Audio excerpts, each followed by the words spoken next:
कहानी का पूरा आनंद लेने के लिए कहानी के पिछले सभी भागों को ज़रूर देखें। उसका लिंक मैं आपको डिस्क्रिप्शन बॉक्स में दे दूंगी और साथ में कमेंट बॉक्स में पिन भी कर दूंगी, तो आप वहां से भी जाकर देख सकते हैं। प्रांस पंखुड़ी का व्रत खुलवाने राणा मेंसन तो आ गया था, लेकिन आश्रय और पंखुड़ी को साथ में मुस्कुराते देख गुस्से से उसकी आंखें लाल हो गई थी। प्रांस गुस्से से पंखुड़ी की तरफ देखते हुए बोला, जाओ जाकर खाना खा लो। पंखुड़ी तुरंत बोली, ऐसे कैसे खाना खा लूँ? जब तक आप मेरा व्रत नहीं खुलवाएंगे तब तक मैं खाना कैसे खा सकती हूँ? प्रांस व्यंग से मुस्कुराया और बोला, मेरा व्रत खुलवाने का अब क्या ही मतलब बनता है? व्रत तो तुम्हारा खुल चुका है ना, तो जाओ जाकर खाना खा लो। ये बोलकर वो तुरंत वहाँ से जाने लगा।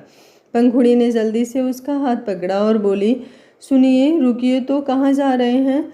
ये बोलकर वो चुप हो गई थी, क्योंकि प्रांस अपना चेहरा घुमाकर वापस उसे गुस्से से देखने लगा था।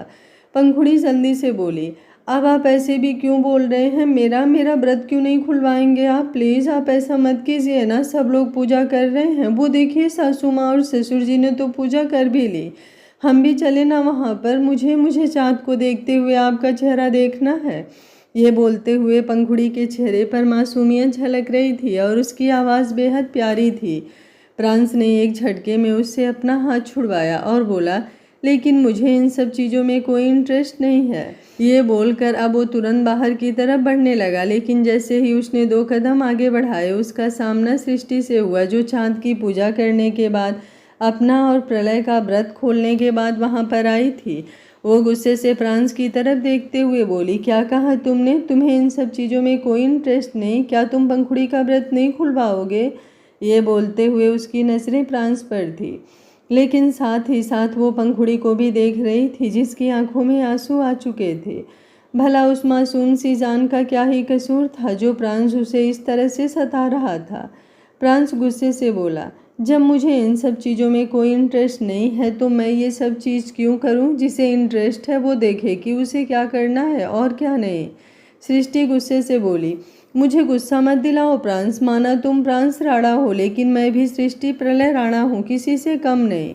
प्रांस मुस्कुराया और बोला, मैंने कब कहा आप कम हैं? मैं तो कभी आपकी बराबरी कर ही नहीं सकता, लेकिन अगर आप कंपटीशन करना चाहते हैं तो सॉरी, प्रांस राणा कोई कंपटीशन नहीं हारता।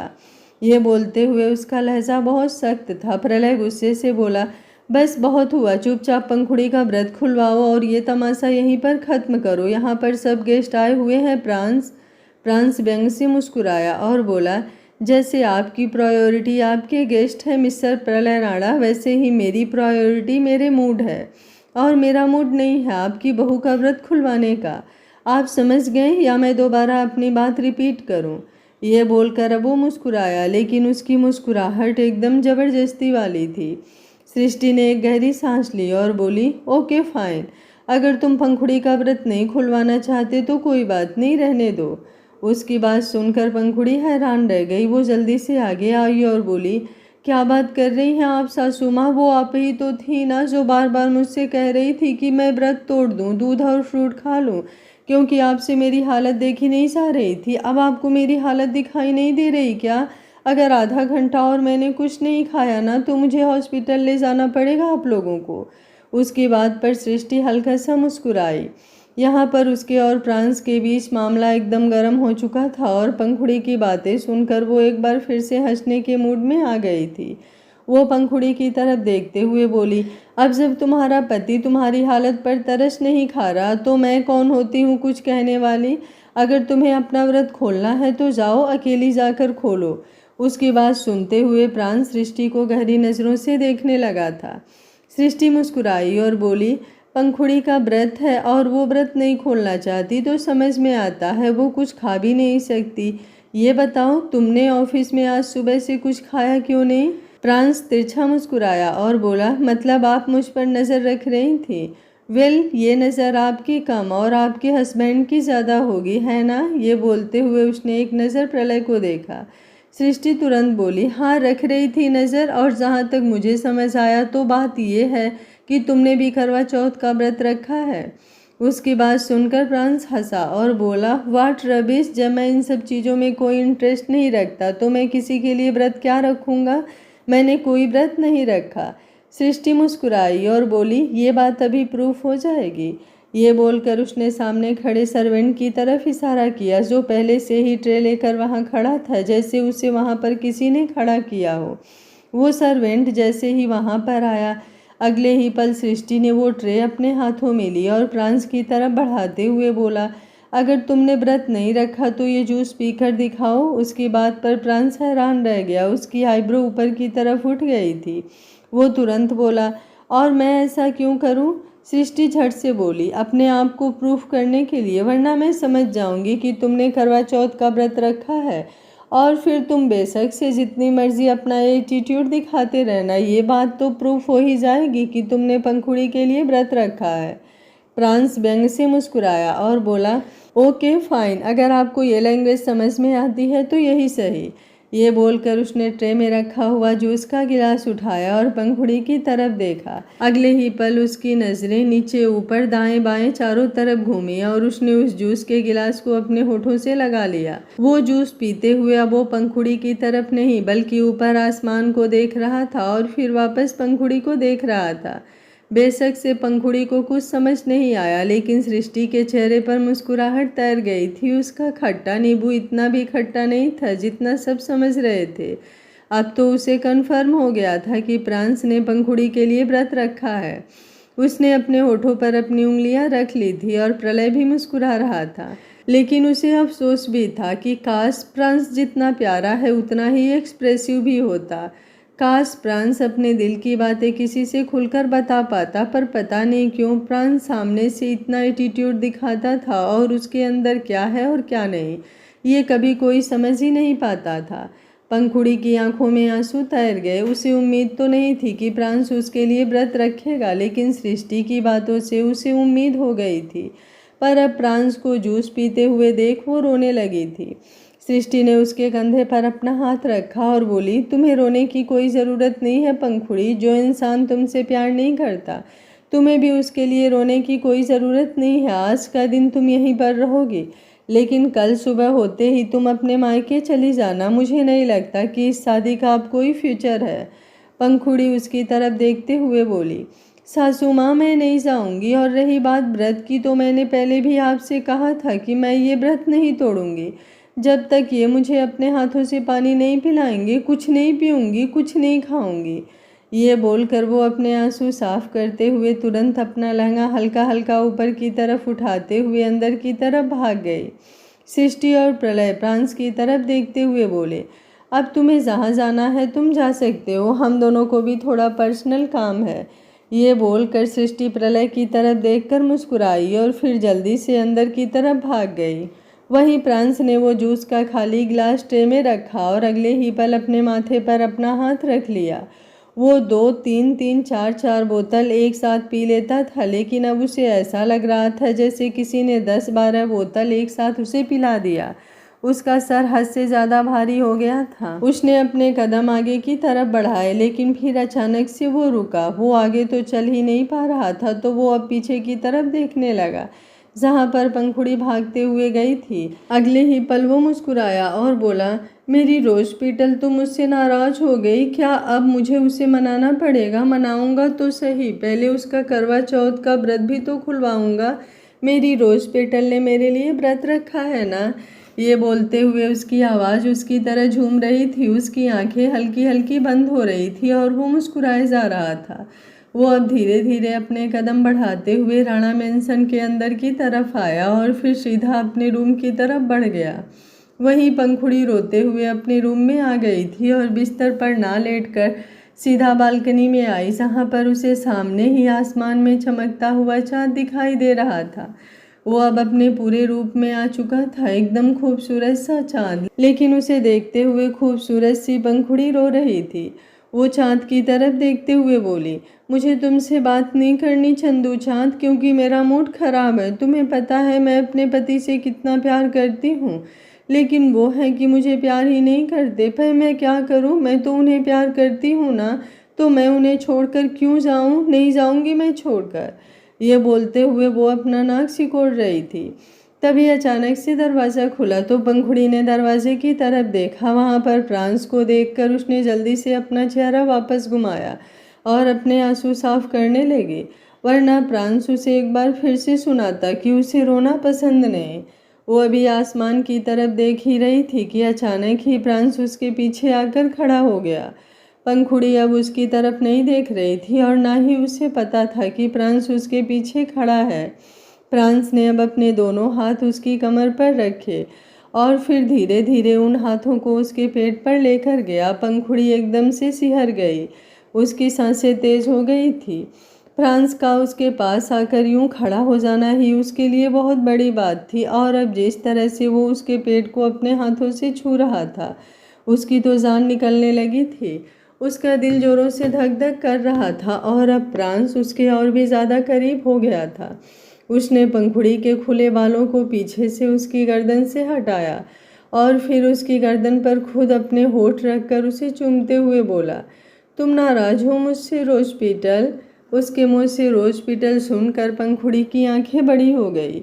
वो तुरंत उसकी तरफ पलटने लगी, लेकिन फ्रांस ने उसे कसकर अपनी बाहों में जकड़ लिया और फिर दोबारा उसे चूमकर बोला, तुम्हारा नाराज होना बनता है, मैंने हरकत ही ऐसी की है, तुम्हारा व्रत नहीं खुलवाया ना, पर अब मैं अपने हाथों से तुम्हारा व्रत खुलवाऊंगा और वो भी बिल्कुल स्पेशल तरीके से। उसकी बात सुनते हुए पंखुड़ी को समझ नहीं आ रहा था कि वो अपनी बढ़ती हुई धड़कनों को कैसे संभाले। उसके रोंगटे खड़े हो गए थे फ्रांस की ये बातें और उसका छूना। हाय, उसे तो जन्नत सी महसूस होने लगी थी अपने पिया की बाहों में। पंखुड़ी उसकी तरफ देखना चाहती थी। वो चाहती थी कि वो फ्रांस का चेहरा देखे, वो चेहरा जहां उसे अपने लिए प्यार नजर आए, वरना उसे तो सिर्फ फ्रांस की आंखों में अपने लिए गुस्सा ही नजर आता था। लेकिन फ्रांस उसे पलटने ही नहीं दे रहा था। पंखुड़ी धीमे से बोली, सुनिए, आप सच में मेरा व्रत खुलवाएंगे क्या? जैसे ही उसने कहा, फ्रांस ने तुरंत उसकी कमर को घुमाते हुए उसे अपनी तरफ किया और बोला, हाय, तुम्हारा ये सुनिए कहना सच में मेरी जान निकाल लेता है पंखु। उसके मुंह से पंखु सुनकर पंखुड़ी के चेहरे पर मुस्कुराहट तैर गई। वो जल्दी से बोली, क्या क्या कहा आपने मुझे? फ्रांस ने उसके चेहरे को अपने हाथों में अच्छे से थामा और बोला, जैसे मैं तुम्हारा सुनिए वैसे तुम मेरी पंखु। उसकी बात पर अब पंखुड़ी की मुस्कुराहट और भी ज़्यादा लंबी हो गई। अगले ही पल अब फ्रांस एकदम इंटेंस वॉइस में बोला, तुम चाहती हो ना मैं व्रत तुम्हारा खुलवाऊं? पंखुड़ी ने मुस्कुराते हुए अपना चेहरा हाँ में हिलाया। उसकी आंखों में भी इस वक्त हद से ज़्यादा प्यार नजर आ रहा था और चेहरा तो खुशी के मारे इतना खिल गया था जैसे सच में वो कोई गुलाब का फूल हो। फ्रांस बड़े ही सेडेक्टिव वॉइस में बोला, तो बताओ किस तरह से व्रत खुलवाना चाहती हो तुम, पानी पीकर या फिर मेरे लबों को छूकर? उसकी बात पर पंखुड़ी के रोंगटे खड़े हो गए। उन्हें ऐसा लगा जैसे उसने कुछ गलत सुन लिया। वो जल्दी से बोली, आप क्या बोल रहे हैं? सुनिए, मुझे कुछ समझ। उसकी बात पूरी होती उससे पहले ही उसकी पलकें शर्म से झुक गई थी। अब तक तो वो फ्रांस को देख रही थी, लेकिन अब फ्रांस जिन हसरत भरी निगाहों से उसे देखने लगा था, उसने फ्रांस की तरफ देखा भी नहीं जा रहा था। फ्रांस ने उसकी गर्दन पर अपना हाथ रखा और अपनी उंगलियों से उसकी गर्दन को सहलाते हुए बोला, क्या तुम्हें नहीं पता मैं तुमसे क्या पूछ रहा हूँ रोज पीटल? मैं तुमसे पूछ रहा हूँ कि तुम अपना व्रत कैसे खुलवाना चाहती हो, पानी पीकर या फिर मेरे लबों से प्यार का जाम पीकर? ये बोलते हुए वो अपने अंगूठे से पंखुड़ी के लबों को सहलाने लगा था।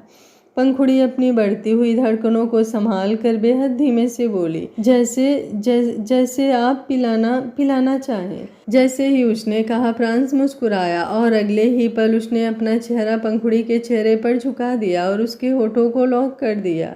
पंखुड़ी की आंखें अब पूरी तरह से बंद हो गई और उसके हाथ तुरंत फ्रांस के कंधे पर आ गए और अब वो हाथ धीरे धीरे उसकी पीठ तक जाने लगे थे। फ्रांस के प्यार को महसूस कर पंखुड़ी का रोम रोम कांप रहा था। एक करंट सा उसे अपने पूरे बदन में दौड़ता हुआ महसूस हो रहा था और उसके हाथ फ्रांस पर और भी ज़्यादा जकड़ने लगे थे। चाँद का दीदार तो उसने पहले ही कर लिया था और अब फ्रांस के लबों से सच में प्यार का जाम पीकर उसका व्रत बड़े ही अनोखे तरीके से खुल रहा था। कुछ देर बाद अब फ्रांस उसके पेट को भी सहलाने लगा और धीरे धीरे वो अपने हाथ पंखुड़ी की पेट पर लेकर जाने लगा। पंखुड़ी एकदम से चिहुक गई और सीधा फ्रांस के सीने से चिपक गई। उसे अपने बदन में जो खलबली सी मचती हुई महसूस हुई, वो उसे कंट्रोल ही नहीं कर पा रही थी। प्रांस ने उसके कंधे पर अपना हाथ रखा और बोला, क्या हुआ रोज पीटल, तुम नहीं चाहती मैं तुम्हें प्यार करूं, बस तुम्हें मुझसे व्रत खुलवाना था। व्रत के बाद एक पति जो अपनी पत्नी पर अपना प्यार लुटाता है वो तुम्हें नहीं चाहिए। पंखुड़ी ने अपना चेहरा झुकाया और बोली, ऐसा ऐसा नहीं है, आपका प्यार मुझे चाहिए, लेकिन मुझे मुझे डर लग रहा है। हम दोनों बालकनी बालकनी में है ना, तो अगर किसी किसी ने देख लिया तो। ये बोलते हुए उसकी आवाज़ में जितनी मासूमियत थी उतनी ही मदहोशी भी थी। फ्रांस उसकी बात पर मुस्कुराया और बोला, मैं अपनी रोज पीटल पर किसी की नज़र नहीं बर्दाश्त कर सकता, तो तुमने सोच भी कैसे लिया कि मैं किसी और को तुम्हारा दीदार करने दूंगा। वो दीदार जो करने का सिर्फ मुझे हक है, तुम्हें पूरी तरह से देखने का, तुम्हें निहारने का, तुम्हारे बदन के हर एक अंग को अपनी आंखों से छूने का। उसकी बात पर पंखुड़ी और भी ज़्यादा खुद में सिमटने लगी थी। अब फ्रांस ने उसे अपनी गोद में उठाया और उसे लेकर रूम के अंदर जाने लगा। वो सफ़ेद पर्दे जो बालकनी में लगे हुए थे अब वो हवा से लहराने लगे और चांद और भी ज़्यादा खिलने लगा। फ्रांस ने पंखुड़ी को बिस्तर पर लिटाया और फिर उसे देखते हुए मुस्कुराते हुए उस पर झुकने लगा। पंखुड़ी ने अपना हाथ बिस्तर पर कस दिया। आज पहली बार था जब वो ऐसे बिस्तर पर थी और फ्रांस उसके ऊपर झुका हुआ था। ये ख्वाब तो उसने अपनी वेडिंग नाइट के लिए देखा था, हालांकि उसे पता नहीं था कि क्या होता है और कैसे होता है, लेकिन हाँ इतना ज़रूर पता था कि वेडिंग नाइट पर एक पति अपनी पत्नी को खूब प्यार करता है। उस दिन पति पत्नी का मिलन होता है और वो हमेशा के लिए एक हो जाते हैं। फ्रांस उसकी गर्दन पर झुकते हुए बोला, मैं तुम्हें यहाँ किस करूँ? पंखुड़ी शर्माते हुए बोली, मुझे मुझे नहीं पता, अगर आप करना चाहते हैं तो कर लीजिए। उसकी बात पर फ्रांस जल्दी से बोला, अगर तुम मुझे मना भी करती ना रोज पीटल तो भी मैं नहीं मानता। आज तो मैं तुम्हें बहुत सारा प्यार करके ही रहूँगा। प्यार चाहिए ना तुम्हें मुझसे, तो आज मैं तुम्हें बताऊँगा कि फ्रांस राणा जब अपनी बीवी को प्यार करेगा तो कैसे करेगा। ये बोलते हुए वो एक बार फिर से उसे चूमने लगा। फ्रांस के लब आज वो पहली बार इस तरह से अपने बदन पर महसूस कर रही थी। बस एक बार था जब फ्रांस ने उसे हल्का सा अपने लबों से छुआ था। उसके बाद तो कभी ऐसा मौका आया ही नहीं। और आज फ्रांस जिस शिद्दत से उसे किस कर रहा था, पंखुड़ी के पैर तक कांपने लगे थे। वो अपने नाखून फ्रांस के हाथों पर गड़ाने लगी और फ्रांस भी उसके हाथों को अपने हाथों में और कसता जा रहा था। पंखुड़ी बस किसी तरह खुद को संभाल रही थी, लेकिन उसकी हर कोशिश बेकार होती जा रही थी। अब पंखुड़ी ने तुरंत फ्रांस को धक्का दिया और जल्दी से बेड से उठकर दीवार की तरफ चली गई। फ्रांस हैरान रह गया। वो अपनी नशे से भरी नशीली आंखों से पंखुड़ी की तरफ देखते हुए बोला, क्या क्या हुआ रोज पीटल, तुम वहाँ क्यों चली गई? पंखुड़ी अभी भी सिसकियाँ लेते हुए बोली, कुछ कुछ हो रहा है, सुनिए, मुझे कुछ हो रहा है, ऐसा ऐसा लग रहा है जैसे जान निकल रही है। फ्रांस ने मुंह बनाया और फिर बिस्तर से उठकर उसके करीब बढ़ने लगा। उसने अपने शर्ट के बटन खोलते हुए कहा, दिस इज़ नॉट फेयर रोज पीटल, तुम तो यही चाहती थी ना कि मैं तुम्हें बहुत सारा प्यार करूं, और यू नो व्हाट, मैं भी तुम्हें प्यार करना चाहता हूं, बहुत सारा प्यार। लेकिन अब तुम डर रही हो, ऐसे कैसे चलेगा पंखु? ये बोलते हुए वो उसके करीब आ गया। अगले ही पल पंखुड़ी ने अपने हाथ दीवार पर रखने चाहे तो उसके हाथों में पर्दे आ गए। फ्रांस ने उसकी कमर पर अपना हाथ रखा तो पंखुड़ी ने जोर से उन पर्दों को खींचा और फिर फ्रांस का हाथ अपनी कमर से हटाकर तुरंत वहां से दूसरी तरफ चली गई। वो पर्दे नीचे ज़मीन पर बिखर गए थे। फ्रांस ने अब उसकी इस हरकत पर गुस्से से उसे देखा और बोला, क्या कर रही हो रोज पीटल? यहाँ मैं तुम्हारे करीब आ रहा हूँ और तुम मुझसे ऐसे दूर भाग रही हो, ये अच्छी बात तो नहीं है ना। प्लीज़ मेरे पास आओ ना, मुझे तुम्हें अपने सीने से लगाना है, अपनी बाहों में भरना है। अभी तो मैंने सिर्फ तुम्हें किस किया है, अभी तो हम और करीब होंगे। उसकी बात पर पंखुड़ी के होश उड़ गए। वो जल्दी से बोली, प्लीज़ प्लीज़ आप अपनी शर्ट मत उतारिए ना। अभी वो बोल ही रही थी कि फ्रांस ने अपनी शर्ट को उतार कर नीचे ज़मीन पर फेंक दिया और बोला, अगर मैं इस शर्ट को उतारूंगा नहीं तो मैं तुम्हारे लबों को अपनी चेस्ट पर कैसे महसूस करूंगा रोज पीटल? जल्दी से आओ मेरे पास, आओ मेरी बाहों में आओ। ये बोलते हुए वो एक बार फिर से पंखुड़ी के करीब बढ़ने लगा और जैसे ही वो पंखुड़ी के करीब आया, पंखुड़ी ने एक बार फिर से पर्दों पर अपना हाथ रखा और उन्हें जोर से खींचकर दूसरी तरफ भाग गई। पूरे कमरे में पर्दे नीचे ज़मीन पर बिखर रहे थे और पंखुड़ी कभी इधर तो कभी उधर भाग रही थी। उसे ऐसा लग रहा था जैसे प्रांस ने अब उसे हाथ भी लगाया तो उसे न जाने क्या ही हो जाएगा, पर प्रांस भी उसे खुद से दूर नहीं जाने दे रहा था। वो जहाँ पंखुड़ी जाती वहाँ वहाँ उसके पीछे जाता और फिर आखिर में जब पंखुड़ी बेड पर चढ़कर दूसरी तरफ भाग रही थी तो प्रांस ने उसका हाथ पकड़कर अपनी तरफ खींचा और अगले ही पल प्रांस सीधा नीचे ज़मीन पर गिरा और पंखुड़ी उसके ऊपर। प्रांस ने उसे कसकर अपनी बाहों में जकड़ा हुआ था। नीचे कारपेट बिछा हुआ था इसलिए उसे ज़्यादा चोट नहीं लगी और वैसे भी वो नशे में था तो उसे कहाँ ही अब अपनी चोट महसूस होती। वो तो बस अपनी हॉस्पिटल को महसूस करना चाहता था। वो एक बार फिर से उसे चूमने लगा। पंखुड़ी अब अपना हाथ प्रांस के सिर पर ले आई और उसके बालों में अपनी उंगलियां उलझाने लगी। उसकी आंखें बंद हो गई थी। वो पूरी तरह से मदहोश होने लगी थी। अब तक उसे डर लग रहा था कि न जाने आगे क्या होगा, लेकिन अब उसके बदन में ही एक अलग सी खलबली सी मच रही थी। लेकिन धीरे धीरे प्रांस अचानक से रुकने लगा और फिर बिल्कुल ही रुक गया तो पंखुड़ी की आंखें खुली। उसने जल्दी से अपना चेहरा घुमाकर प्रांस की तरफ देखा, जो उसके सीने पर अपना सिर रखकर उसे किस करते हुए ही सो चुका था। पंखुड़ी हैरान रह गई। उसने प्रांस के गाल पर अपना हाथ रखा। पहली बार था शायद जब वो ऐसे प्रांस के गाल को छू रही थी। उसे एक अलग ही सुकून, एक अलग ही ठंडक सी महसूस हुई और उसने प्रांस का हाथ अपने कंधे पर रखते हुए उसे गोल घुमाया। उसके लिए प्रांस को संभालना थोड़ा मुश्किल था, लेकिन किसी तरह उसने प्रांस को नीचे लिटा ही दिया और फिर खुद अपने सीने पर अपना हाथ रखकर उसकी तरफ देखने लगी। अब उसके चेहरे पर एक अलग ही गुलाबी रंगत बिखरती जा रही थी। खाने की भूख का तो पता नहीं, लेकिन उसके अंदर जो प्यार की भूख थी वो पता नहीं प्रांस ने पूरी कर दी या फिर और भी ज़्यादा बढ़ा दी। उसे खुद कुछ समझ नहीं आ रहा था। सुबह का वक्त, राणा मैंसन। प्रांस गहरी नींद में सोया हुआ था और वो अभी भी उस कारपेट पर था जहाँ पर वो कल रात सोया था। सृष्टि की हरकत ने बेशक से और कुछ किया हो या नहीं, लेकिन उसने प्रांस के हाथों से पंखुड़ी का व्रत तो खुलवा ही दिया था। अब वो व्रत बेशक से जैसे भी खुला हो, पर पंखुड़ी खुश तो हो गई थी। पंखुड़ी भी प्रांस से ज़्यादा दूर नहीं थी। वो भी उसके बगल में सो रही थी। उसकी आंख तकरीबन आधे घंटे पहले ही खुल चुकी थी, लेकिन आधे घंटे से वो लगातार अपने सुनिए को निहार रही थी।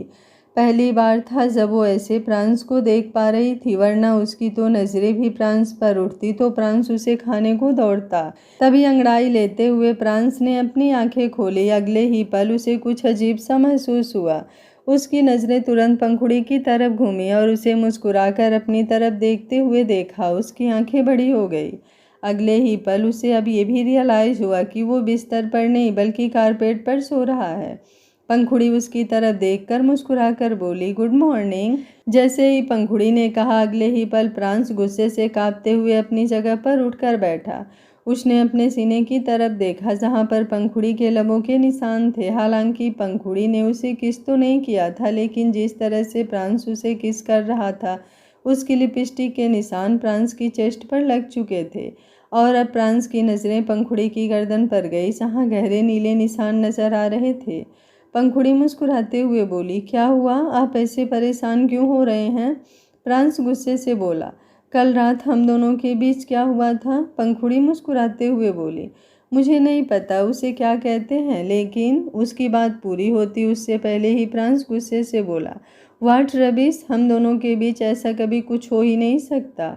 उसका गुस्सा देखकर पंखुड़ी अब चौंक गई। वो जल्दी से कुछ बोलने को हुई, लेकिन उससे पहले ही प्रांस अपनी जगह से पूरी तरह उठा और अगले ही पल वॉशरूम में चला गया। पंखुड़ी का दिल धक सा रह गया। उसने तो कुछ कहा भी नहीं था। वो खुद से बोली, मैंने तो ऐसा कुछ कहा ही नहीं। अब कल रात हम दोनों के बीच जो कुछ हुआ था वो आपने ही तो किया था, मैंने तो कुछ भी नहीं किया। तो फिर अब आप मुझसे क्यों नाराज हैं? ये बोलते हुए उसकी आंखों में नमी तैर गई। कहाँ वो सोच रही थी कि सुबह सुबह जब प्रांस की आंख खुलेगी तो आज उन दोनों के दिन की शुरुआत प्यार से होगी, और कहाँ एक बार फिर से उसे प्रांस का गुस्सा झेलना पड़ रहा था। पर फिर अगले ही पल उसकी आंखें बड़ी हो गई। वो तुरंत बोली, कहीं कहीं इन्हें ऐसा तो नहीं लग रहा कि हम दोनों के बीच बहुत कुछ हुआ था? मेरा मतलब है जो पति पत्नी के बीच होता है। लेकिन वैसा वैसा तो कुछ नहीं हुआ था ना। इन्होंने मुझे किस किस किया था, लेकिन बाकी की सब चीज़ें तो नहीं हुई थी। शायद इन्हें गलतफहमी हो रही है, मैं उनकी गलतफहमी दूर कर देती हूँ। शायद नशे की वजह से इन्हें कुछ याद नहीं, पर मैं उनकी मिसअंडरस्टैंडिंग दूर कर दूंगी। कहीं इन्हें ऐसा ना लगे कि मैंने इनके नशे में होने का फ़ायदा उठाया। ये बोलकर वो भी अपनी जगह से उठी और वॉशरूम के दरवाजे के पास आई।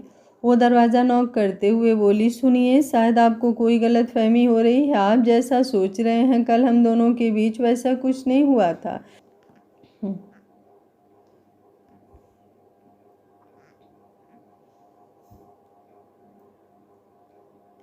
ये बोलते हुए वो लगातार दरवाज़ा बजाए जा रही थी, लेकिन अंदर से प्रांस कोई रिस्पॉन्स नहीं दे रहा था।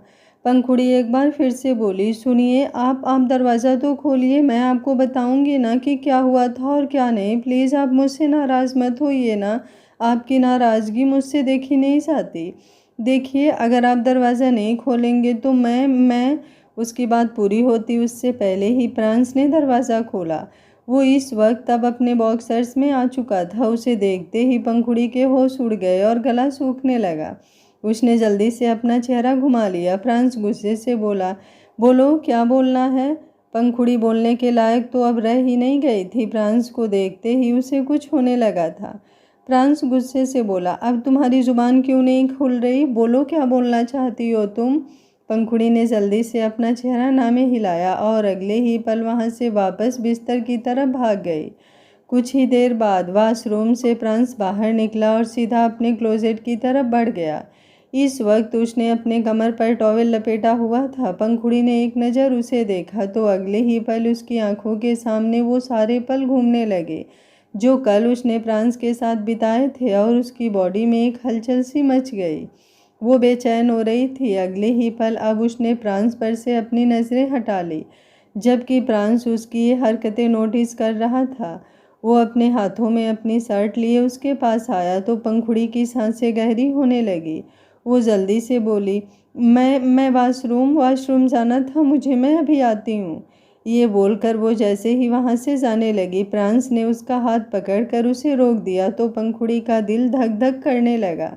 फ्रांस ने उसे अपनी तरफ घुमाया, लेकिन प्यार से नहीं बल्कि बड़ी ही रूडनेस के साथ।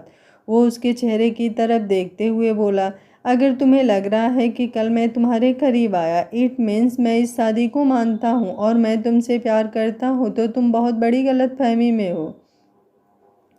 मैं पहले ही कह चुका हूँ कि मुझे ना इस शादी में इंटरेस्ट है और ना ही तुम में, तो फिर किसी तरह की कोई गलतफहमी अपने दिल में मत रखना। कल नशे में था मैं और नशे में वो सब कर बैठा।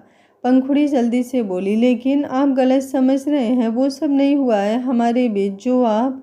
फ्रांस उसकी बात बीच में काट कर बोला, इतना बेवकूफ़ नहीं हूँ मैं जो मैं समझ ना पाऊँ कि मैंने नशे में क्या किया और क्या नहीं। कल नशे में ज़रूर था, लेकिन नशे में भी इतने होश नहीं खोए थे मैंने जो अपनी लिमिट क्रॉस कर दूँ, वो भी तुम्हारे साथ। उसकी बात सुनकर पंखुड़ी उसकी तरफ देखती रह गई। बाकी सारी बातें एक तरफ, लेकिन उसकी आखिरी बात वो कुछ खास समझी नहीं। वो जल्दी से बोली, कहना क्या चाहते हैं आप मेरे साथ? मतलब अगर कोई और आपके साथ होता तो? फ्रांस गुस्से से बोला, बातों में उलझाने की कोशिश मत करो मुझे। अगर शब्दों के साथ खेलना चाहती हो तो खेलती रहो, बट मैं इंटरेस्टेड नहीं हूँ। फ्रांस, राणा के पास इतना वक्त नहीं जो तुम पर इस तरह से जाया करे, और बहुत सारे काम हैं मुझे। ये बोलकर अब वो चेंजिंग रूम की तरफ चला गया और पंखुड़ी बस उसकी तरफ देखती ही रह गई। कल रात में इतना सारा प्यार और अब सुबह होते ही इतनी रूडनेस। उसका चेहरा उतर चुका था। कल रात को वो खिला हुआ गुलाब लग रही थी, तो आज फ्रांस की कुछ बातों ने ही उसका चेहरा मायूस कर दिया था। कुछ ही देर बाद फ्रांस पूरी तरह से रेडी होकर बाहर चला गया और पंखुड़ी अब भी बस उसे जाते हुए देखती रह गई। उसने फ्रांस से बात करने की कोशिश की, लेकिन फ्रांस ने उसे किसी बात का जवाब ही नहीं दिया। पंखुड़ी अगर उसकी किसी चीज़ को हाथ लगा तो फ्रांस उस चीज़ को छोड़कर दूसरी चीज़ इस्तेमाल कर लेता। उसका ये रवैया देखकर पंखुड़ी का दिल टूट रहा था। वो रोते हुए बोली, भला ऐसा कोई करता है क्या? अगर इतना ही था तो मत आते कल रात को करीब। ये क्या बात हुई कि 2 पल का सुकून दे दिया और फिर से बेचैन कर दिया। अब तो मुझे भी आपसे कोई बात नहीं करनी, नाराज़ हूँ मैं आपसे, और जब तक आप मुझे नहीं मनाएंगे ना तब तक मैं आपसे ज़रा सी भी बात नहीं करूँगी अब। ये बोलते हुए वो सुबक रही थी। वहीं दूसरी तरफ प्राण सीढ़ियाँ उतरते हुए नीचे की तरफ आया, सृष्टि के रूम की तरफ बढ़ गया था। अगले ही पल अब सृष्टि के रूम पर आकर प्रांस ने दरवाज़ा नॉक किया। सृष्टि ने दरवाजे की तरफ देखा और फिर मुस्कुराते हुए बोली, क्या बात है, आज सूरज कहाँ से उगा है डिस्ट्रॉयर? आज तो हमारे रूम में बड़े खास लोग आए हैं। ये बोलते हुए उसकी तिरछी नज़रें प्रांस पर ही थी। प्रांस अंदर की तरफ आया और बोला, आपको क्या लगता है आप कुछ हरकत करेंगी और मुझे पता नहीं चलेगा? बंद कर दीजिए ये हरकतें मॉम, आप बेशक से कुछ भी कर लीजिए लेकिन वो नहीं हो सकता जो आप चाहती हैं। उसकी बात पर सृष्टि तुरंत बोली, लेकिन कल रात तो वही हुआ जो मैं चाहती हूँ, खुलवाया ना तुमने पंखुड़ी का व्रत? प्रांस व्यंग से हंसा और बोला, तो फिर उससे क्या ही हो जाएगा? कल रात आपने उसे 2 पल की खुशी दे दी होगी, लेकिन उसके बाद क्या मुझे सारी उम्र नशे में रखेंगी आप? अगर ऐसा है तो बता दीजिए, अपनी फेवरेट लिस्ट मैं आपको दे दूंगा, आप मुझे रोज़ वही ड्रिंक दे दिया कीजिएगा। लेकिन फिर जब नशा उतर जाएगा तब क्या? उसकी बात पर सृष्टि कुछ बोल ही नहीं पाई। प्रांस अब उसके थोड़ा करीब हुआ और बोला, मॉम, नशे में जो हुआ वो हकीकत नहीं बन जाएगा। मुझे वो लड़की नहीं पसंद। पसंद की बात छोड़िए, मुझे शादी में ही इंटरेस्ट नहीं है और मैं वो सब चीज़ नहीं करूँगा जो आप मुझसे चाहती हैं। इसलिए बेहतर होगा अपनी हरकतें आप बंद कर दीजिए। आप अपनी मैरिड लाइफ में खुश हैं, लेकिन ज़रूरी नहीं हर कोई ये खुशी चाहता हो। मैं जैसा हूँ जो हूँ अकेले में खुश हूँ, और ये मैं आपको आखिरी बार समझा रहा हूँ, उसके बाद मैं समझाऊंगा नहीं। ये बोलकर उसने एक नज़र प्रलय को भी देखा जो सामने सोफे पर ही बैठा था। अपनी बात कहकर प्राण सब दरवाजे की तरफ बढ़ गया, लेकिन फिर अचानक रुका और वापस सृष्टि की तरफ पलट कर बोला, और हाँ, अब जो 2 पल की खुशी दी है ना आपने अपनी लाडली बहू को, अब उसके आंसू भी आप ही साफ कीजिएगा। मैं किसी चीज़ के लिए जिम्मेदार नहीं हूँ। ये बोलकर प्रांस वहाँ से जाने लगा। सृष्टि जल्दी से बोली, तुम ऐसा नहीं कर सकते हो, तुम उसका दिल नहीं तोड़ सकते, तुम उसे जानबूझकर तकलीफ। उसकी बात पूरी होती उससे पहले ही प्रांस अब बिना उसकी तरफ देखे बोला, ये तो आपको कल रात सोचना चाहिए था मॉम, आपने जो करना था आपने कर दिया, अब मैं वो करूँगा जो मुझे करना है। ये बोलकर वो अब एक पल गंवाए बिना तुरंत वहाँ से जा चुका था। सृष्टि बस उसे जाते देखती रह गई। अगले ही पल अब उसने प्रलय की तरफ देखा और बोली, आप कुछ कहेंगे नहीं क्या? प्रलय झट से बोला, मैं क्या कहूँ? सृष्टि गुस्से से बोली, क्या मतलब है आपका कि आप क्या कहें? आपका बेटा धमकी देकर गया है कि वो पंखुड़ी को तकलीफ देगा। वो ऐसा कैसे कर सकता है पंखुड़ी के साथ? सृष्टि की बात पर प्रलय ने एक गहरी सांस ली और बोला, क्या तुम्हें लगता है कि वो इंसान जिसकी नज़र दुश्मनों से ज़्यादा दोस्तों पर हो, जो किसी को अपनी नज़रों से ही जहर पिला सकता हो, उसे तुम कोई ऐसी ड्रिंक पिला सकती हो जिसके बारे में उसे ना पता हो? सृष्टि हैरानी से बोली, मतलब? प्रलय मुस्कुराया और बोला, प्रांस राणा है वो यूनिवर्स, प्रलय राणा का खून। क्या सच में उसे नहीं पता कल रात तुमने क्या हरकत की? इतना बेवकूफ़ लगता है तुम्हें तुम्हारा बेटा? तुमने उसके साथ गेम प्लान किया, अब वो उसका जवाब अपने तरीके से देगा, और क्या देगा ये तो मैं भी नहीं जानता, but just wait for it. ये बोलकर वो अपनी जगह से खड़ा हुआ और एक गहरी सांस लेकर रूम से बाहर जाते हुए बोला, मैं डाइनिंग टेबल पर तुम्हारा इंतज़ार कर रहा हूँ, तुम आ जाना। इतना कहकर वो रूम से जा चुका था। सृष्टि गुस्से से बोली, इन दोनों बाप बेटों ने मेरा दिमाग खराब कर दिया है। मन तो करता है कि पंखुड़ी को भी उसके मायके भेज दूं और खुद भी उसके ही मायके जाकर रह लूं। ये बोलते हुए वो काफ़ी फ्रस्ट्रेट नज़र आ रही थी। वहीं दूसरी तरफ प्रांस हेड चेयर पर बैठा था और पंखुड़ी सीढ़ियाँ उतरती हुई नीचे की तरफ आई। उसकी नज़र जब प्रांस पर गई तो उसने अपना चेहरा घुमा लिया, जैसे अपनी नाराज़गी जाहिर कर रही हो। लेकिन जब उसने पलटकर प्रांस की तरफ देखा कि उसे फ़र्क पड़ा या नहीं, तो प्रांस के चेहरे पर तो ऐसे एक्सप्रेशंस थे जैसे उसे अभी तक ये भी नहीं पता कि पंखुड़ी उसके आसपास है। तभी आश्रय और परीक्षा भी डाइनिंग टेबल पर आकर बैठे। रागिनी और कुसुम जी पहले से ही वहाँ पर मौजूद थी। प्रांस की नज़र जब परीक्षा पर गई तो वो प्रलय की तरफ देखते हुए बोला, जिंदल फैमिली को आज लंच पर बुलाया है डैड, आई होप रीज़न आप जानते होंगे। प्रलय मुस्कुराया और बोला, बहुत अच्छी तरह से। उन दोनों की बातें सुनते ही परीक्षा के होश उड़ गए थे। जिंदल फैमिली मतलब तनिष्क जिंदल। उसके चेहरे का उड़ा हुआ रंग देखकर प्रांश उसकी तरफ देखते हुए बोला, क्या हुआ, तुम परेशान क्यों हो? परीक्षा जल्दी से बोली, वो मैं। बाकी सब लोग भी हैरानी से परीक्षा की तरफ देख रहे थे। प्रांश अब अपनी जगह से उठा और बोला, दोपहर में मिलते हैं। ये बोलकर वो वहां से चला गया और प्रलय के चेहरे पर मुस्कुराहट तैर गई। ऐसा नहीं था कि प्रलय को कुछ पता नहीं था, वो सब जानता था, लेकिन देखना चाहता था कि प्रांश इन सब चीज़ों को कैसे हैंडल करता है। और प्रांश ने एग्जैक्टली वही किया जो उसे करना चाहिए था। प्रलय भी अपना नाश्ता खत्म करने के बाद अपनी जगह से उठा और मुस्कुराते हुए वहां से चला गया। सृष्टि की नज़रें परीक्षा पर थी, जिसने अपना चेहरा झुकाया हुआ था। वो उसकी तरफ देखते हुए बोली, मुझसे मेरे रूम में मिलो। ये बोलकर वो अपने रूम में चली गई और उनके पीछे पीछे परीक्षा भी। अब वहाँ खड़ी पंखुड़ी ये समझने की कोशिश कर रही थी कि आखिर यहाँ पर हो क्या रहा है। वो भी अब सृष्टि के रूम की तरफ बढ़ने लगी। सृष्टि अपने रूम में थी और परीक्षा से बात कर रही थी। परीक्षा ने अपना चेहरा झुकाया हुआ था और उसने अपने और तनिष्क के बारे में अब सृष्टि को सब कुछ बता दिया था। और ये भी कि कल जब तनिष्क राणा मेंशन में आया था तो तनिष्क ने ही परीक्षा का व्रत खुलवाया था। वो व्रत जो परीक्षा ने सबसे छुपा कर रखा था। सृष्टि कल पंखुड़ी में इतना ज़्यादा उलझ गई कि उसने ध्यान ही नहीं दिया परीक्षा ने खाना खाया या नहीं। उसका सारा ध्यान पंखुड़ी पर ही था और अब वो परीक्षा को देखते हुए गुस्से से लाल हो रही थी। परीक्षा जल्दी से मायूस सा चेहरा बनाते हुए बोली, प्लीज़ मॉम गुस्सा मत कीजिए ना, तनिष्क सच में बहुत अच्छे हैं। मेरा मतलब है वो डैड और भाई के बिजनेस पार्टनर तो हैं ही, लेकिन सच में वो इंसान भी बहुत अच्छे हैं और मुझे बहुत पसंद है। ये बोलते हुए उसने वापस अपना चेहरा झुका लिया। सृष्टि मुस्कुराई और बोली, जरा अपनी उम्र बताना तुम मुझे। परीक्षा अपना मुंह बनाते हुए बोली, 20 साल। सृष्टि हंसी और बोली, अच्छा ये बताना कि कॉलेज में स्टडी कंप्लीट हुई क्या तुम्हारी? उसकी बात पूरी होती उससे पहले ही परीक्षा बोली, लेकिन पंखुड़ी भाभी की भी तो उम्र इतनी ही है ना।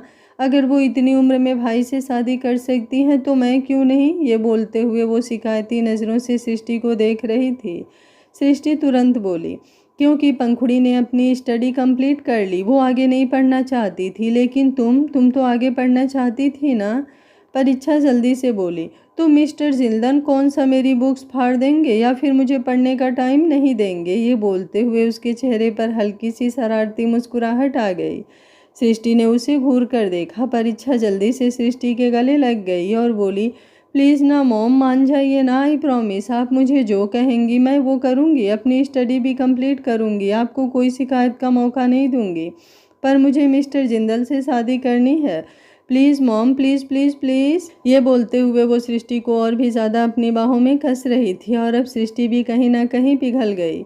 वो मुस्कुराई और बोली, ओके फाइन, ठीक है, मान लेती हूँ मैं तुम्हारी बात। ये बोलकर उसने मुंह बनाया और फिर परीक्षा को खुद से अलग कर एक गहरी सांस लेकर बोली, कुछ ही वक्त में जिंदल फैमिली आ जाएगी, तो जाओ तुम जाकर अच्छे से रेडी हो जाओ। उसकी बात सुनकर परीक्षा खुश हुई और सृष्टि का गाल चूम कर जल्दी से रूम से बाहर आई। वो अभी रूम से बाहर निकली ही थी कि उसके सामने पंखुड़ी आकर खड़ी हो गई। सृष्टि के रूम में जो आ रही थी वो उसका खिला हुआ चेहरा देखकर बोली, क्या हुआ, इतनी खुश क्यों नजर आ रही हो? परीक्षा मुस्कुराते हुए बोली, अब ये तो मैं आपको क्या ही बताऊं भाभी, आप मॉम से ही पूछ लीजिए। ये बोलते हुए वो शर्मा रही थी और अब वो जल्दी से वहां से भाग गई। वहीं उसे यूं देखकर पंखुड़ी अब और भी ज़्यादा कंफ्यूज हो गई। वो दरवाज़ा नॉक करते हुए बोली, मैं अंदर आ जाऊं सासू माँ? उसके सवाल पर सृष्टि ने उसकी तरफ देखा और बोली, हाँ हाँ पंखुड़ी, आओ ना। पंखुड़ी ने मुस्कुराकर सृष्टि की तरफ देखा और बोली, आज राणा मेंशन में कुछ खास मेहमान आ रहे हैं क्या सासू माँ? सृष्टि मुस्कुराई और बोली, हाँ, शादी की बात करने के लिए जिंदल फैमिली आ रही है। उसकी बात पर पंखुड़ी हैरान हुई। शादी? लेकिन किसकी? जहाँ तक उसे पता था तो परीक्षा की शादी तो अभी होने ही वाली नहीं थी, क्योंकि परीक्षा छोटी थी और उसका तो कॉलेज चल रहा था और आश्रय तो शादी के लिए बहुत ही ज़्यादा छोटा था। वो जल्दी से बोली, लेकिन किसकी शादी? अभी वो बोल ही रही थी कि सृष्टि का फ़ोन बजने लगा। सृष्टि अपने फ़ोन की तरफ देखते हुए बोली, प्रांस की कॉल। लेकिन फूटी किस्मत के साथ पंखुड़ी ने ये तो सुन लिया प्रांस की, पर उसने आखिरी शब्द कॉल नहीं सुना और उसे लगा प्रांस की शादी हो रही है। अगले ही पल उसे प्रांस की बातें याद आई जब उसने कहा था कि उन दोनों के बीच कुछ नहीं हो सकता। नशे में भी वो होश नहीं हो सकता और पंखुड़ी के साथ तो बिल्कुल भी नहीं। वो जल्दी से बोली, आप क्या कह रही हैं सासू माँ? आप इस शादी से इतना खुश कैसे हो सकती हैं? सृष्टि जो फ़ोन पर बात करने ही वाली थी वो अचानक से पंखुड़ी की तरफ देखने लगी। प्रांस सामने से फ़ोन पर बोल रहा था और पंखुड़ी आंखों में नमी लिए सृष्टि की तरफ देख रही थी। सृष्टि जल्दी से बोली, एक मिनट दो मुझे पंखुड़ी, मैं अभी बताती हूँ तुम्हें। ये बोलकर उसने प्रांस से कहा, हाँ तुम बताओ प्रांस। प्रांस सामने से बोला, जिंदल फैमिली आज राणा मेंशन में आ रही है, आपको पता है ना? सृष्टि तुरंत बोली, हाँ मुझे पता है। सामने से अब प्रांस ने कुछ कहा तो सृष्टि मुस्कुराकर बोली, तुम फिक्र मत करो, जिंदल फैमिली का अच्छे से वेलकम होगा और ये रिश्ता भी ज़रूर पक्का होगा। ये बोलकर उसने कॉल डिस्कनेक्ट कर दिया और पंखुड़ी अब और भी ज़्यादा रोने लगी। वो जल्दी से बोली, मुझे आपसे ये उम्मीद नहीं थी सासू माँ। ये बोलकर वो तुरंत वहाँ से भागते हुए बाहर की तरफ चली गई। अब पंखुड़ी की ये गलतफहमी क्या रंग लाएगी, ये जानने के लिए देखते रहिए कहानी का अगला भाग। पर जो भी होगा बहुत ही ज़्यादा इंटरेस्टिंग होगा। आज का पार्ट आप लोगों को कैसा लगा कमेंट बॉक्स में अपनी राय देना बिल्कुल मत भूलिएगा। मैं आप लोगों के प्यारे प्यारे कमेंट का इंतज़ार करती हूँ। Thank you for watching. मिलते हैं कहानी के अगले भाग में।